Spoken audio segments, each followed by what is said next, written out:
"You're nothing but a charity case, an unwanted baby my mother took in because she felt guilty." Those words hit me harder than watching my parents' caskets lower into the ground. My sister Cassandra waited until everyone was walking to their cars after the service to destroy everything I thought I knew about myself. I'm Alana Whitehead.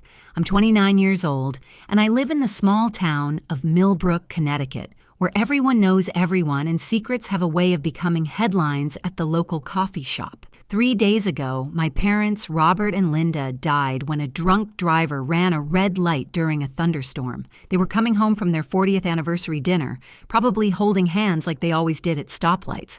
One moment they were here, the next they were gone, and now I was learning that maybe they were never really mine to lose. Before I continue, please hit that like button and leave a comment telling me where you're watching from and what time it is there. Thank you! The funeral reception was being held in our church's community hall, the same place where I'd had my first communion, where my Girl Scout troop used to meet, where I thought I belonged. I was standing by the coffee station stirring sugar into that terrible church coffee that somehow tastes like disappointment and furniture polish when Cassandra approached with the determination of someone about to drop a bomb. She was 35, 6 years older than me, and she'd always wielded those years like a weapon. Today, she looked around the room, making sure Aunt Dorothy was across the hall with the other relatives, then started her attack. She told me Mom and Dad had hidden the truth my whole life, that I wasn't their biological child, that I was the product of Mom's mistake before she even met Dad. According to Cassandra, they'd only kept me because the adoption agency had already placed me, and Mom was too embarrassed to admit she'd changed her mind. The room seemed to tilt. Several relatives were close enough to hear, and I saw Cousin Brooke already typing on her phone, probably spreading the news through our family group chat like wildfire. Cassandra's face was strange, her recent Botox treatment preventing any real expression while she delivered each revelation like a prosecutor presenting evidence. She couldn't even fake tears properly, her forehead frozen in what looked like perpetual surprise while she destroyed my world. She explained how it all made sense if I just thought about it. She'd gotten ballet lessons at the expensive studio downtown, while I did gymnastics at the YMCA. She'd gone to private school while I went to public. She'd gotten a car for her 16th birthday while I got Dad's old Honda when I turned 18, and only because he'd bought himself a new truck. She'd studied abroad in Paris while I spent my semester working at the hardware store to help with my community college tuition. The evidence had been there all along, she said. I'd just been too naive to see it. Aunt Dorothy had noticed something was happening and started pushing through the crowd toward us, but Cassandra wasn't finished. She pulled out a folder she'd been carrying in her designer purse, though I noticed the logo spelled Channel instead of Chanel, and waved it like a victory flag. She announced loudly enough for everyone to hear that Mom and Dad's estate was worth $3.2 million between the house, Dad's hardware business, and their investments. Then she delivered what she clearly thought was the killing blow. As their only biological child, she was inheriting everything, and I was getting nothing. Absolutely nothing. Because blood mattered and I didn't have theirs. The hall erupted in whispers. Aunt Dorothy reached us and immediately started arguing with Cassandra about decency and timing, while Cousin Brooke backed Cassandra up, saying everyone had suspected I was different anyway. Different, like I was some kind of imposter who'd been caught. Cassandra then informed me I had 30 days to move out of the family home where I'd been living for the past 2 years, while saving money and helping Mom with her arthritis, and Dad with the business. She said she was being generous, that legally she could have me out tomorrow. That night, I sat in what I'd thought was my childhood bedroom, staring at photos that suddenly felt like lies. There was one on my 5th birthday where Cassandra stood perfectly centered in her pristine pink dress, while I was off to the side with chocolate cake on my face, wearing something that looked obviously secondhand. Had Mom and Dad just been going through the motions? Had every birthday wish, every goodnight kiss, every proud smile at my graduation been an act? My best friend Megan texted immediately, having heard through the town's impressive gossip network. She said I should fight back, hire a lawyer, not let Cassandra steal my life. But my boyfriend, Jake, called with different advice, suggesting maybe it was better to walk away, that fighting over money would make me just as ugly as Cassandra was being. I wanted to scream at him that this wasn't about money, but about identity, about belonging, about discovering that maybe I'd never had a real family at all. The next morning, I heard Cassandra downstairs talking to a locksmith about changing the locks. She wanted the fancy electronic ones, but had brought the wrong key to copy, an old padlock key instead of the house key, and the locksmith had to explain 3 times that he couldn't make a house key from a gym locker key. It would have been funny if it weren't so cruel. Later, she left me a formal eviction notice delivered by her husband Derek, who couldn't meet my eyes and mumbled an apology before practically running back to his car. The next few days passed in a blur of revelations and humiliations. I found myself examining every memory through this new lens, seeing signs everywhere I'd been, too trusting to notice before. That time, Dad had said, family isn't about blood, it's about showing up. I'd thought he was just being philosophical. Mom's insistence that I was special, that I was chosen for great things, now sounded like guilt speaking. Even the way they'd sometimes look at me with this soft sadness made sense now that I knew they were seeing someone else's child. Cassandra wasted no time establishing her new reign. She'd already been to the bank trying to access Mom and Dad's accounts, though she'd been turned away pending proper documentation. She'd called Dad's business manager at the hardware store, informing him that there would be changes coming soon. She'd even started telling people around town that I'd been cut out of the will because my parents had discovered I'd been stealing from them, a complete fabrication that spread through Millbrook like poison. Mrs. Brennan, who'd been Mom's best friend for 20 years, actually crossed the street to avoid me at the grocery store. The pharmacist, who'd known me since I was in elementary school, suddenly needed to check inventory when I came in. Even at the coffee shop where I'd worked summers during high school, conversation stopped when I walked in, replaced by uncomfortable silence and avoided eye contact. Cassandra had been thorough in her character assassination, telling anyone who'd listen that I had a drug problem, that I'd been taking Mom's pain medication, that my parents had been planning an intervention before they died. The medication lie was particularly cruel because Mom had suffered from severe arthritis the last 5 years, and I'd been the one helping her manage her prescriptions, making sure she took them on schedule, driving her to doctor's appointments when the pain was too bad for her to drive herself. But Cassandra had twisted that into me having access to steal, and in a small town, the most dramatic story usually wins. I discovered more evidence of my apparent otherness in the attic. There was a box labeled Family Photos 1990 to 1994, and it was full of pictures of Mom, Dad, and baby Cassandra. They looked so complete, so perfect. A little family of 3 that clearly didn't need anyone else. Then there was a gap, almost 2 years with no photos, and suddenly I appeared as a toddler, wearing clothes that didn't match the careful way Mom dressed Cassandra, holding a teddy bear that looked older than I was. Megan came over that evening and found me surrounded by photo albums, crying over a picture of my first day of school, where I stood apart from the family, like someone had placed me in the photo after it was taken.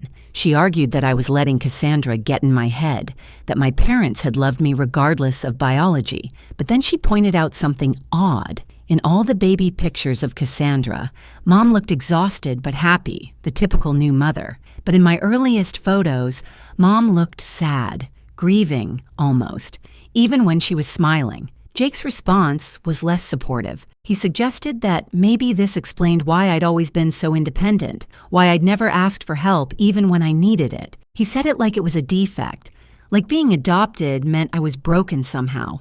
When I told him to leave, he actually said Cassandra had warned him I might become unstable when I learned the truth. They'd been talking about me behind my back, and he'd believed her over me. The revelation about Cassandra spreading lies became clearer when Derek called from his car one evening, whispering like he was afraid of being caught. He admitted Cassandra had been planning this for months, ever since Mom and Dad had updated their will 6 months ago. She'd hired a lawyer friend to look into inheritance law, specifically about adopted children versus biological ones. She'd been building her case that I was an interloper, someone who'd taken resources meant for the real daughter. He also revealed something that made my blood run cold. Cassandra had been stealing from our parents for years, taking money from their accounts, using their credit cards, even selling some of Mom's jewelry and replacing it with fakes. She'd taken almost $400,000 over 5 years, but she'd been careful about it.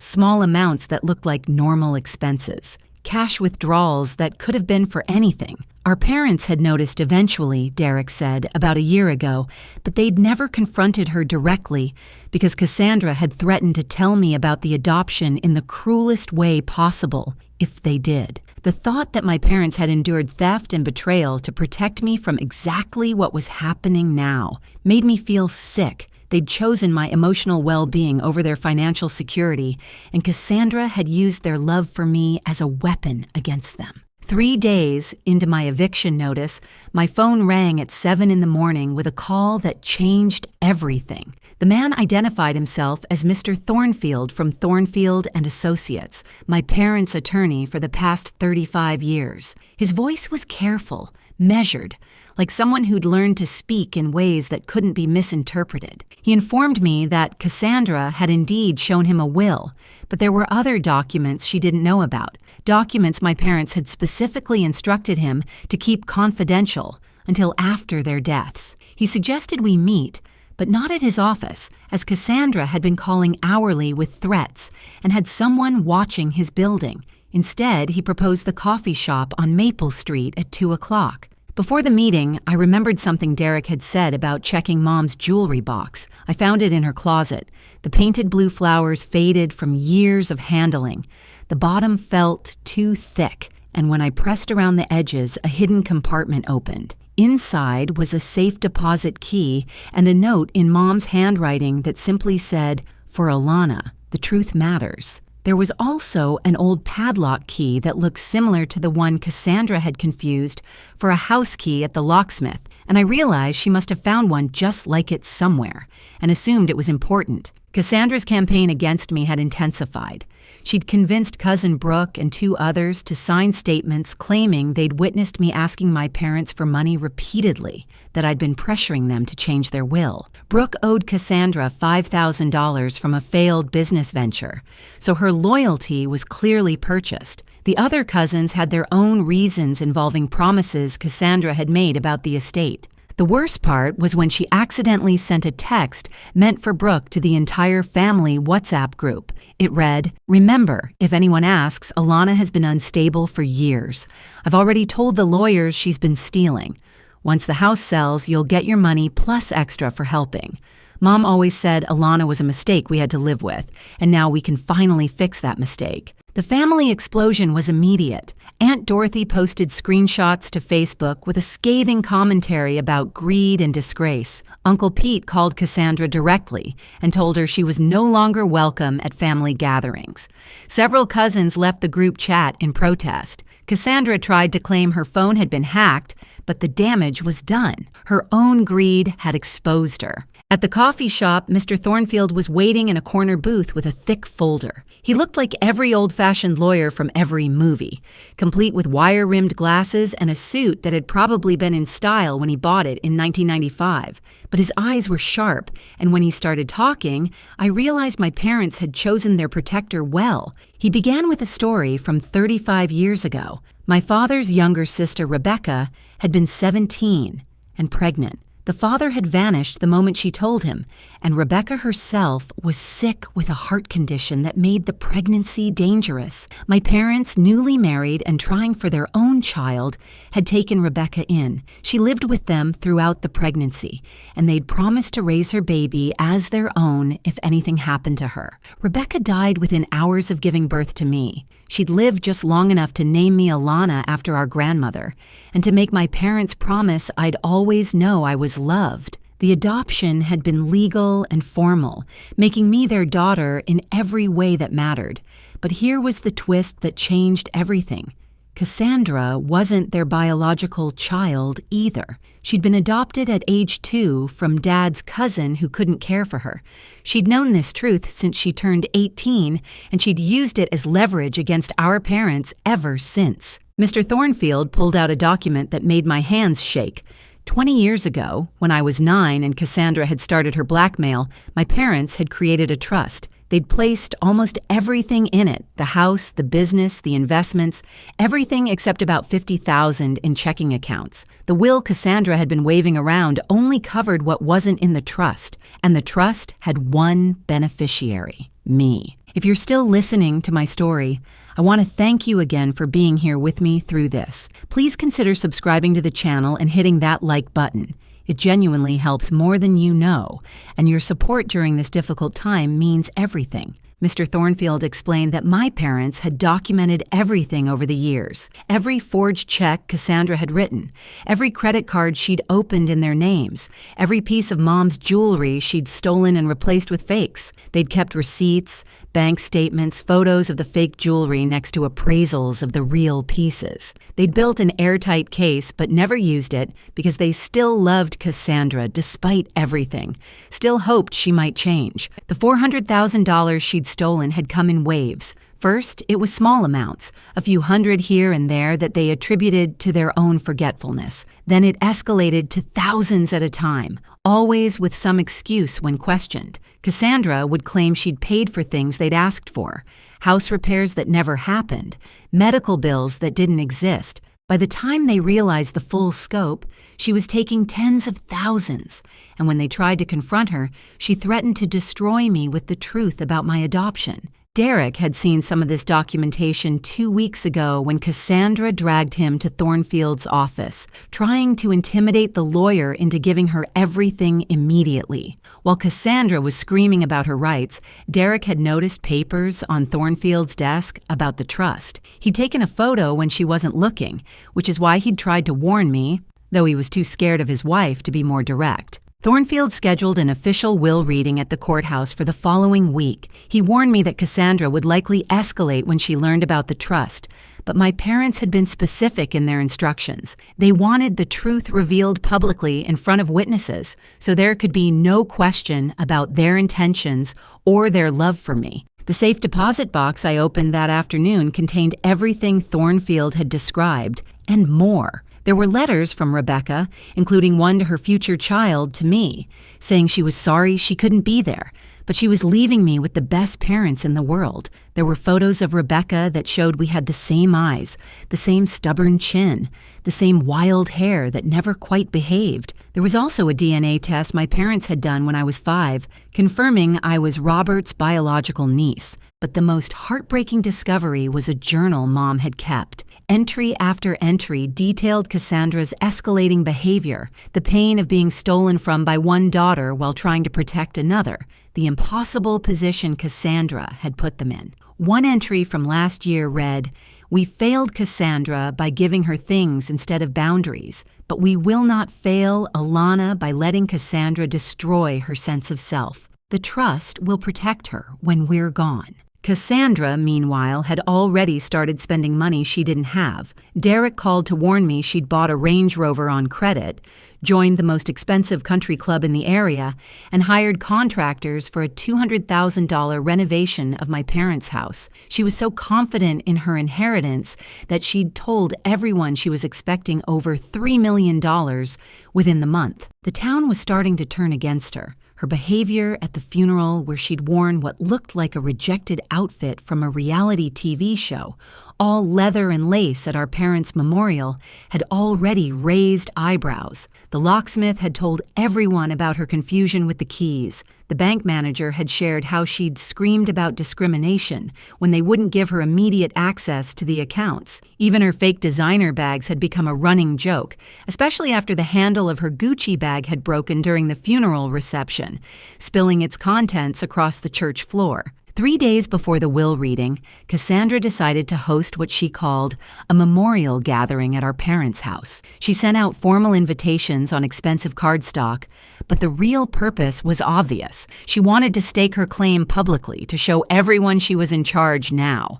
I wasn't invited, but Aunt Dorothy insisted on bringing me anyway. When we arrived, Cassandra had already removed Mom's beloved garden decorations and replaced the handmade welcome mat with something generic from a store. Inside, she'd laid out Mom's possessions like a garage sale, with little tags showing who would get what. Everyone was getting something except me, of course. She stood at the head of the dining room table, wearing white to our parents' memorial gathering, and started distributing items like she was dealing cards at a casino. When she put Mom's wedding ring on her own finger, I couldn't stay silent.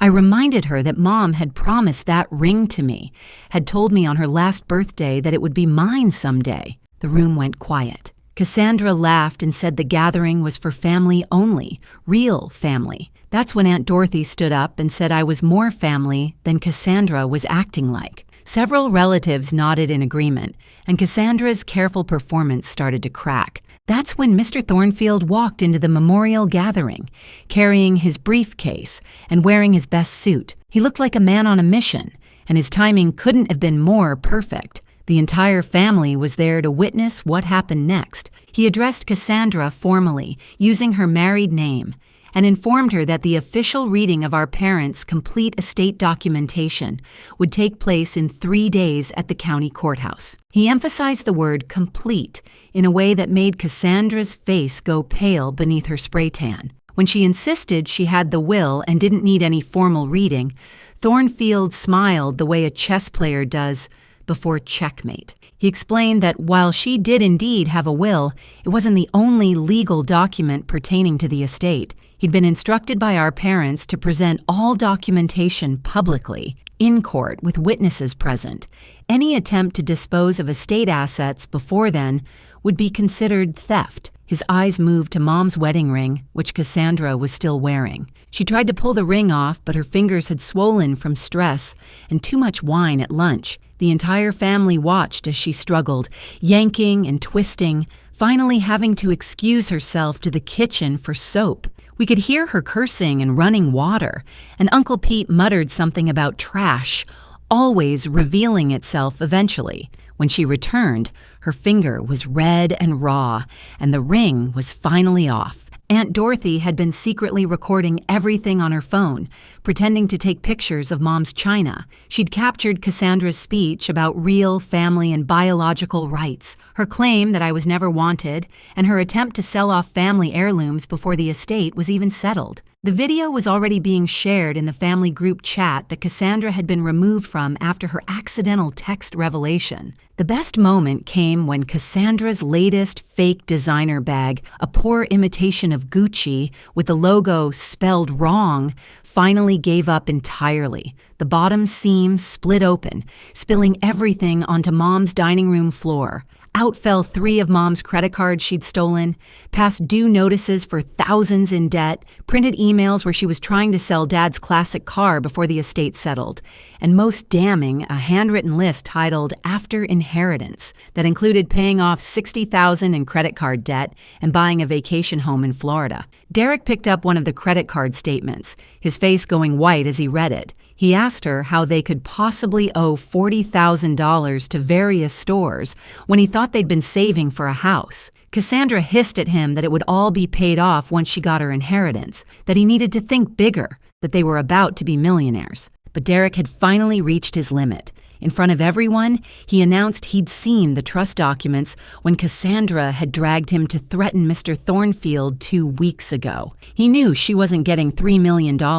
He knew about the thefts from our parents. He was done pretending this was normal or acceptable. The man who'd been too scared to stand up to her for 12 years finally found his spine, and it was in front of 40 witnesses. Cassandra tried to salvage the situation by claiming everyone was conspiring against her, that I'd turned the family against the real daughter. But Cousin Tyler, one of the ones she'd bribed to lie about me, suddenly spoke up. He admitted she'd promised him Dad's car if he said I'd borrowed money and never paid it back. Brooke, still owing her $5,000, stayed quiet, but her shame was obvious. As the family gathered their coats to leave, Cassandra made one last desperate play. She announced that anyone who sided with me would be cut off from the inheritance, that she had the power to ruin anyone who crossed her. That's when quiet Uncle Pete, who never said much at family gatherings, stood up and told her she was exactly the kind of person our parents had tried to protect me from. He said they'd be ashamed of what she'd become,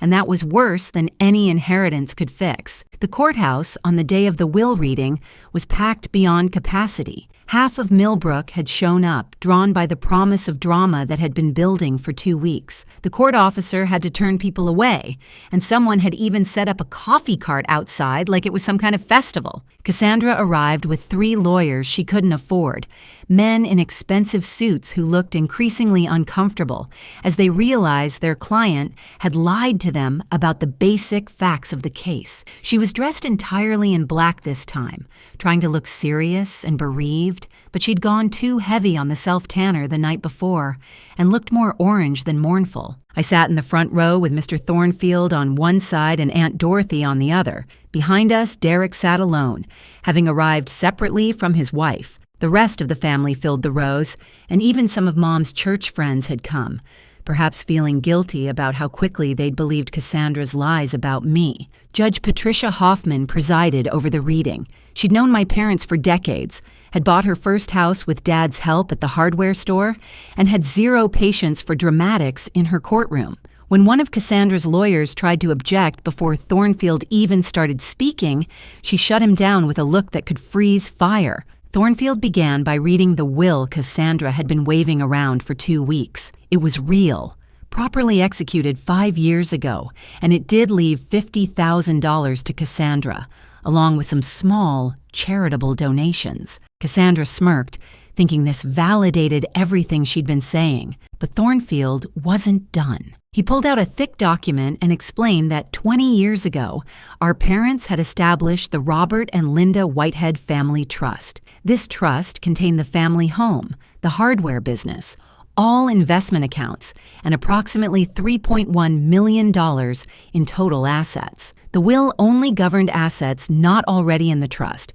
which amounted to the $50,000 and some personal effects. Cassandra's lawyers immediately started objecting, saying they hadn't been informed of any trust. Thornfield pointed out that it was public record, filed with the court 20 years ago, and any competent attorney would have discovered it with even basic due diligence. The lawyers looked at Cassandra with a mixture of anger and embarrassment, realizing she'd led them into a humiliating situation. When Thornfield announced that I was the sole beneficiary of the trust, Cassandra shot to her feet and screamed that it was impossible, that I wasn't even their real daughter, that I was adopted and had no right to anything.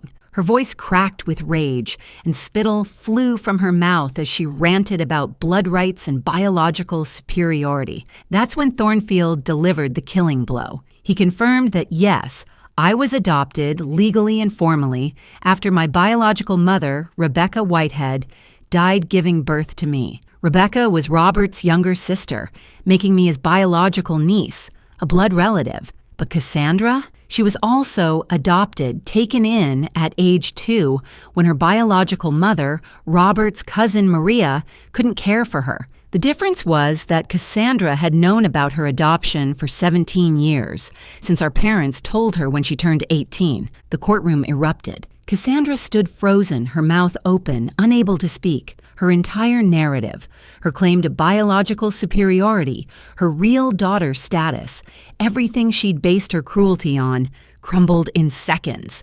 She'd tortured me with the truth about my adoption while hiding her own. Thornfield then started the video our parents had recorded. Mom appeared on the screen, looking directly at the camera, and even though I'd watched it once already in the safety deposit box, seeing her again made me cry. She spoke about how they'd loved both of us, how they'd tried to give Cassandra everything she demanded, hoping to fill whatever hole was in her heart, but how the thefts had started 5 years ago and escalated beyond forgiveness. Dad's part was harder to watch.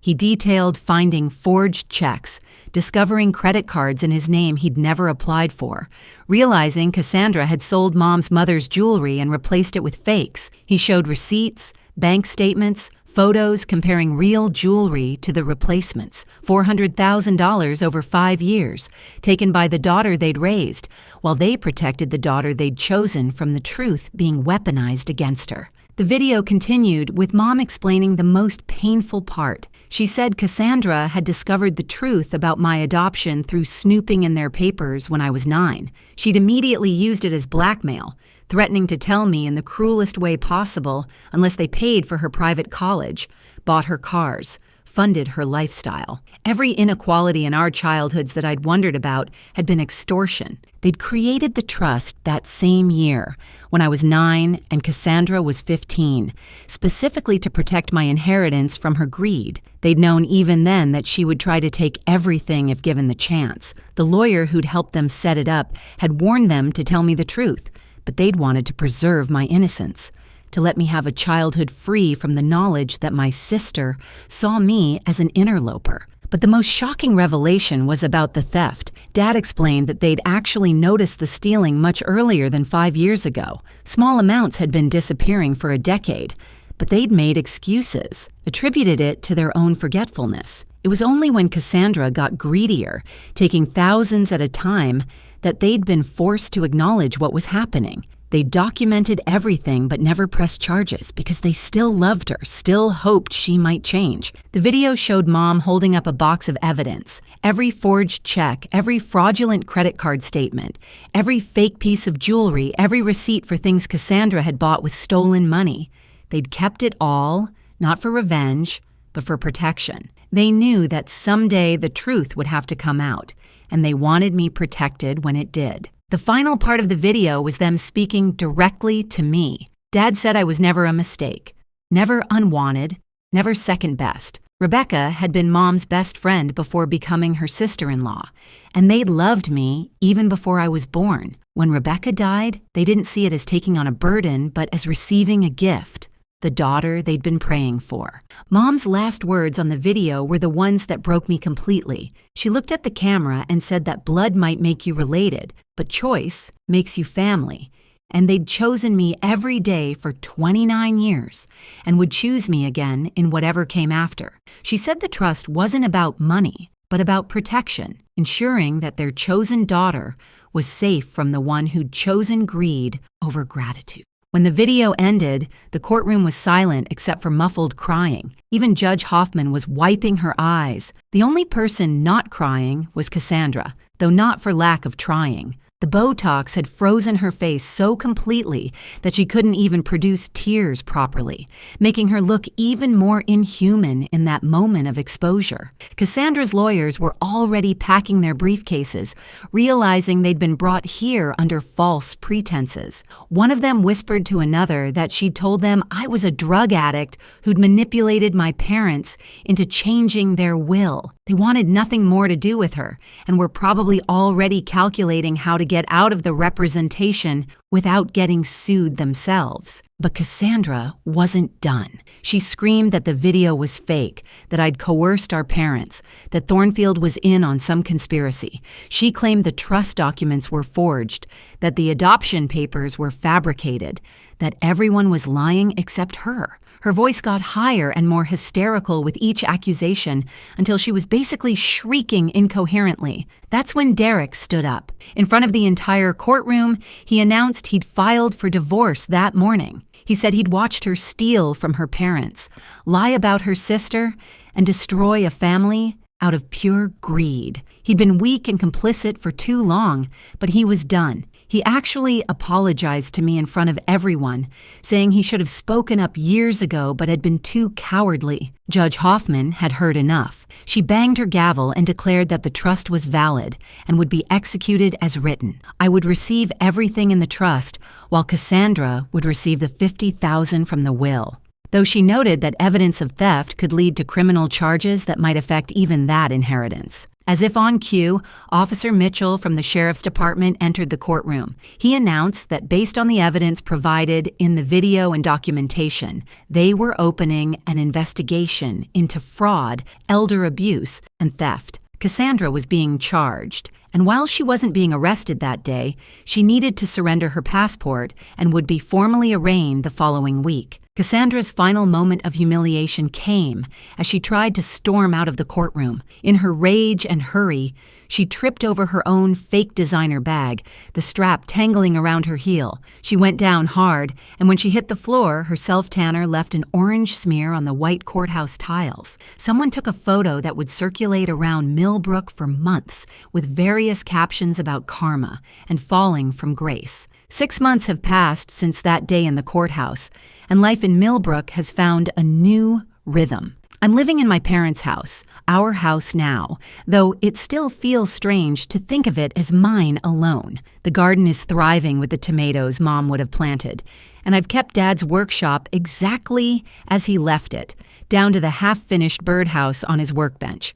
Cassandra was convicted of fraud and elder abuse, though the judge suspended her sentence on condition of 500 hours of community service and full restitution. The $50,000 from the will went straight to legal fees, leaving her with nothing. The Range Rover was repossessed within a week. The country club membership canceled, and all those credit cards she'd maxed out expecting millions were now her problem alone. Megan saw her last week working at a phone case kiosk in the mall, trying to convince customers that bedazzled cases were worth $80. The designer clothes and expensive makeup were gone, replaced by the mall uniform and exhaustion. When our eyes met across the food court, she looked away first. There was no apology in her expression, just the bitter resignation of someone whose schemes had finally caught up with them. Derek sent me a letter last month, a real apology this time. He admitted he'd known about the thefts from the beginning but had been too afraid of being alone to leave her. He was in therapy now, living with his brother, trying to understand how he'd become someone who could watch his wife destroy her family and say nothing. I wrote back that forgiveness was a process, but I was working on it. The cousins who'd lied for Cassandra had come forward with the truth once the video played. Brooke cried when she admitted Cassandra had threatened to call in her debt unless she supported the lies. Tyler confessed that the promise of Dad's car had seemed worth a small lie at the time. They were family, and families forgive. But trust, once broken, takes time to rebuild.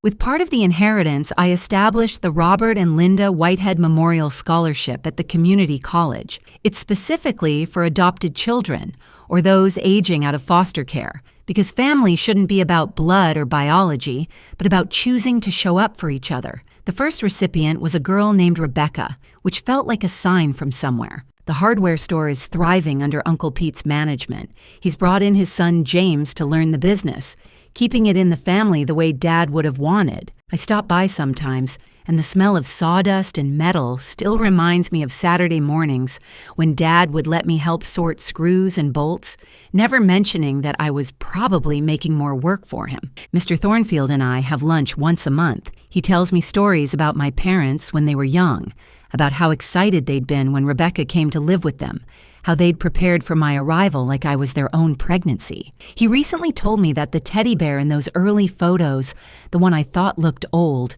had been Rebecca's. She'd insisted I have it, her last gift to the daughter she'd never raise. The truth about why my parents gave Cassandra more when we were growing up finally made sense when Thornfield showed me the full financial records. Every expensive thing Cassandra had received, the private school, the car, the trips, had been paid for with money from her biological family. Maria's parents, feeling guilty about their daughter abandoning Cassandra, had sent money for years. My parents had never touched it, saving it all for Cassandra's expenses. They'd been scrupulously fair, even when it looked unfair. Aunt Dorothy has become my closest confidant. She told me she'd been there when I was born in the middle of that snowstorm with Dad helping deliver me because the roads were impassable. She'd held Rebecca's hand while Rebecca held me for the only time, just long enough to whisper my name and make everyone promise I'd always know I was loved. Dorothy had kept that promise in her heart for 29 years. Last week, I was planting bulbs for spring when I found myself talking to my parents, telling them about the scholarship recipients, about the store, about how their tomatoes had won first place at the county fair. I told them about seeing Cassandra at the mall and feeling not anger, but pity. She'd had everything, parents who loved her, a sister who admired her, a husband who supported her, and she'd thrown it all away for money that was never really hers. The last time I saw her was yesterday at the grocery store. She was buying generic brands and counting change, the woman who'd once spent $40,000 she didn't have on credit cards. Our eyes met over the produce section, and for a moment, I saw something that might have been regret. But then she turned away, and I realized some people never learn that wealth isn't about what's in your bank account, but about who shows up when you need them. Standing in Mom's garden now, watching the sun set over the Connecticut hills, I think about what family really means. It's not DNA or blood tests or birth certificates. It's Dad teaching me to use a level, even though I was too young to really help. It's Mom saving for months to buy me the prom dress I wanted, even though Cassandra's extortion meant money was tight. It's Aunt Dorothy keeping a secret for decades to protect me. It's even Mr. Thornfield, who could have retired years ago but stayed on because he'd promised my parents he'd see their wishes through. Cassandra might have been right about one thing. I was adopted, but she was wrong about everything else. I wasn't a mistake or a charity case or an interloper.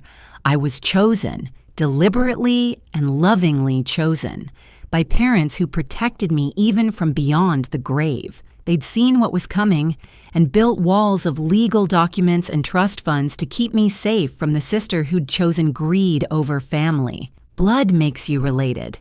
That's just biology and chance. But loyalty makes you family, and love makes you chosen. And in the end, being chosen is everything.